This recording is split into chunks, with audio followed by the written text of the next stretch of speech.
জনপ্রিয় গান, খুব বিখ্যাত গান। তো সেই গানটা গাইছি, আশা করি সকলের ভালো লাগবে। সকলের চেনা, সকলেরই পরিচয় গানটি। তো শুনুন কি বলছে গানের ভাষায়। তারপরে গাইবো আমার বন্ধুদের জন্য, আমার বোনদের জন্য। অসুস্থ দেহ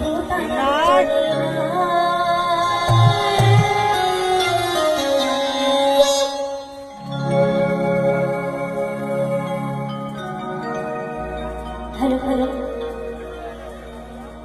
অসুস্থ দেহ তার চলে না।